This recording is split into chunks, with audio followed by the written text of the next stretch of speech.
Je me nourris de la discussion libre et intellectuelle et scientifique. Alors, pour toute la nation béninoise, il faut la liberté qu'on s'exprime sur tout et que plus personne n'ait à souffrir pour avoir parlé dans ce pays. Ça, là, je le dirai jusqu'à ma mort, je le dirai.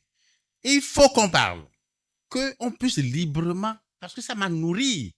Les gens qui sont contraints, qui ne peuvent pas s'exprimer, ils meurent vite, ils s'en vont. Je suis contre les tribunaux d'exception. Par principe. Et nous qui avions rédigé la Constitution de 90, nous avions cette conviction.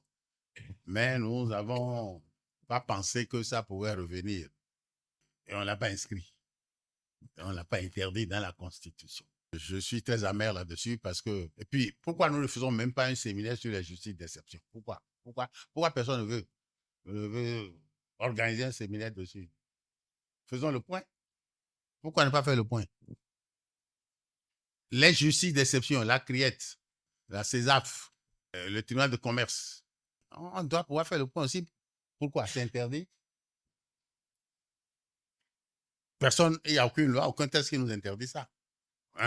N'est-ce pas? Monsieur le député, bon, je vais vous envoyer une proposition de loi portée à l'Assemblée. Faisons attention pour que les peines prononcées par le juge pénal et la manière de fonctionner du juge pénal cessent d'être une épouvantail.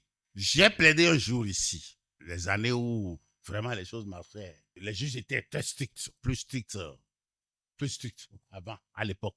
Je ne dis pas ce qu'ils sont aujourd'hui. J'ai même rédigé, j'étais pour le prévenu, j'ai rédigé des conclusions et que je suis battu pour le... J'avais ma doctrine. Et je donne le nom de ce juge, Victoire Agmarin. Elle a pris son temps. Elle a rédigé entièrement, attendu qu'elle a rédigé l'intégralité de sa décision de justice. Elle est venue à l'audience au jour du délibéré. Elle a lu. Comme j'avais fait beaucoup de bouquins sur le dossier, elle s'est assise, elle a lu patiemment toute sa décision. Au fur et à mesure qu'elle avançait, eh bien, ma conviction se ramollissait. Et quand elle a eu terminé, qu'elle a condamné mon client, je me suis assis.